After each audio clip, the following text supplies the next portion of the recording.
야곱이 우리가 이제 야곱이 마지막 때에 아마 이르렀던 모양입니다. 인생에 있으면은 분명히 이제 끝이 있겠죠. 우리가 이제 앞으로 물론 우리가 살아서 하늘나라 간다면 그것만큼 더할 나위 없이 좋지만 그럼에도 불구하고 우리가 죽음을 준비할 때가 있을 것 같습니다. 죽음이 만약에 다가온다면 우리는 어떤 것을 준비해야 될까? 오늘 이제 야곱이 자신이 죽음을 앞에 두고 무엇을 준비하는지를 우리가 한번 볼 수가 있을 것 같습니다. 야곱이 병들었다고 하는 그 소식을 듣고 이제 야곱의 11번째 아들인 이제 요셉이 두 아들, 그러니까 요셉의 두 아들들을 데리고 이제 야곱에게 가게 됩니다.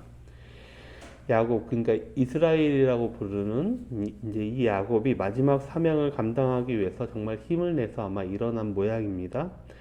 야곱이 자신의 죽음 앞에서 첫 번째 한 일이 있습니다. 그 말씀이 우리에게 주는 우리가 정말 만약에 우리가 내일 죽는다면은 우리가 도대체 뭐 우리가 도대체 무엇을 해야 될지 한번 살펴볼 만한 그런 대목인데 가장 첫 번째 했던 일이 하나님께서 우리에게 주신 그 언약을 그들의 야곱의 그 후손들에게 전하는 일을 합니다. 아브라함과 이삭으로부터 이어진 그 약속이 있는데 그 약속을 그들의 자손들에게 전하는 역할을 하는 거죠. 우리 그 전하는 내용이 여기 우리가 읽은 말씀 중에 4절에 있습니다. 4절 말씀을 한번 같이 다시 한번 읽어보겠습니다. 4절입니다. 시작. 내게 이르시되 내가 너로 생육하고 번성하게 하여 내게서 많은 백성이 나게 하고 내가 이 땅에 내 후손에게 주어 영원한 소유가 되게 하리라 하셨느니라.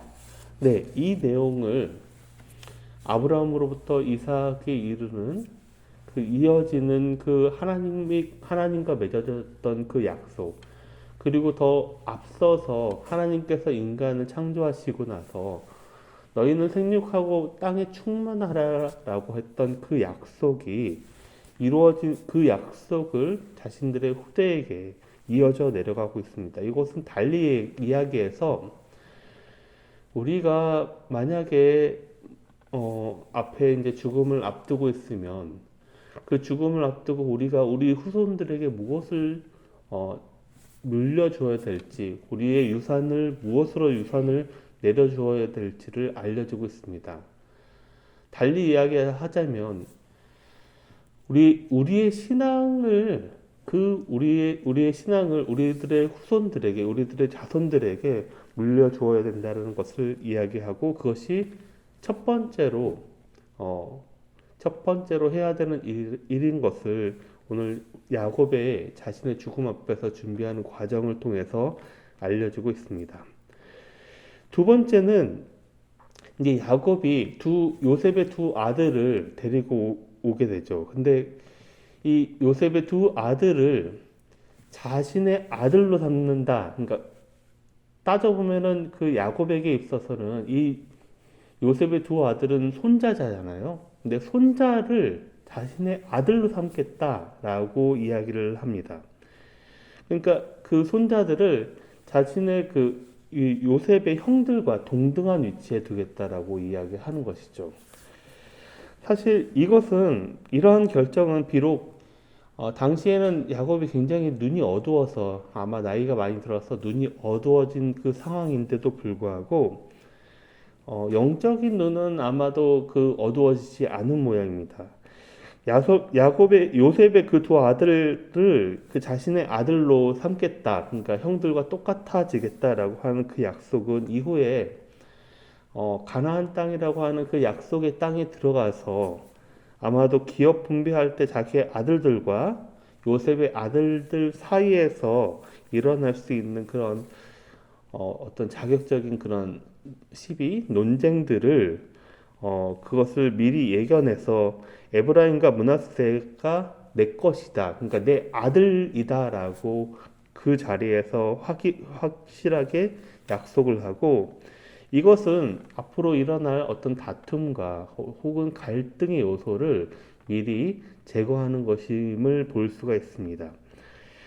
다시 얘기해서 이 야곱의 입장에서는 앞으로 내가 죽고 난 다음에도 이 일이 분명히 형제들 간에, 그러니까 자신은 야곱의 자식들 간에 어떤 문제가 발생될 일을 미리 예견하고 그것을 해결하는 그런 매듭 짓는 그런 모습을 볼 수가 있습니다.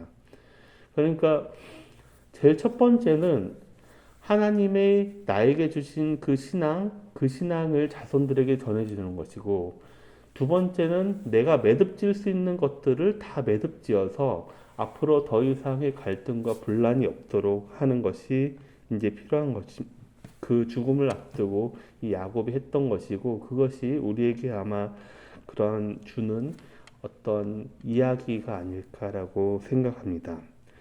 그렇게 하나님의 약속을 전하는 일과 갈등의 요소를 제거하는 일을 마치고 나서 이제 야곱이 자기 자신의 그러한 삶을 돌아보면서 회상을 하게 됩니다.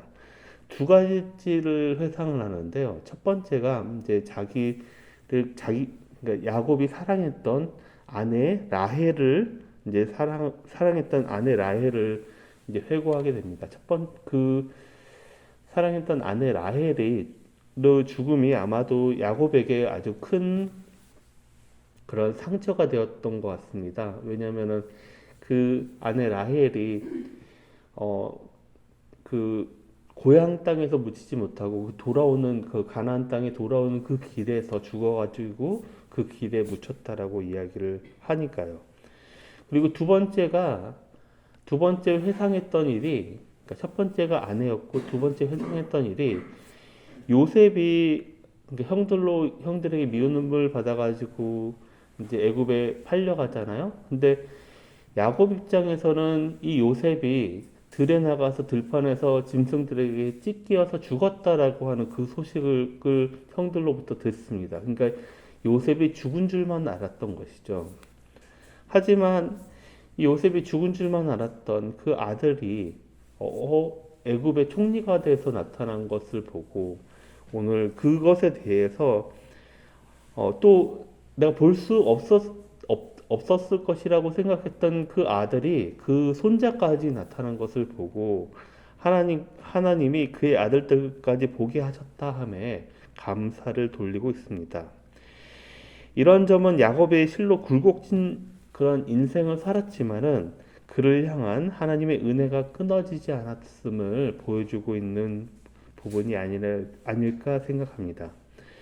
우리는 이 말씀이 야곱의 죽음 앞에서 우리의 신앙을 전하는 일과 그 다음에 우리 앞에 어떤 갈등의 요소가 있었으면 그것을 해결하고 혹은 매듭짓는 그런 준비를 하는 것과 또 오늘 회고하는 모습을 통하여서 하나님께서 자신의 삶을 돌아보면서 하나님께 감사 돌리는 그 모습을 통하여서 우리 앞에 어떤 죽음이 온다면 혹은 죽음이 예비되어 있다면 우리들도 마찬가지로 우리들의 신앙이 우리들에게 자손들에게 잘 전달이 되었는지, 그리고 또 우리가 해결해야 될 것이 있지 않은지, 그리고 우리의 돌아왔던 그런 삶을 회상하면서 감사한 일이 있지 않는지 한번 점검해 봐야 되는 것이 아닐까라고 생각하고, 오늘 이 야곱이 주는 이야기를 귀 기울여서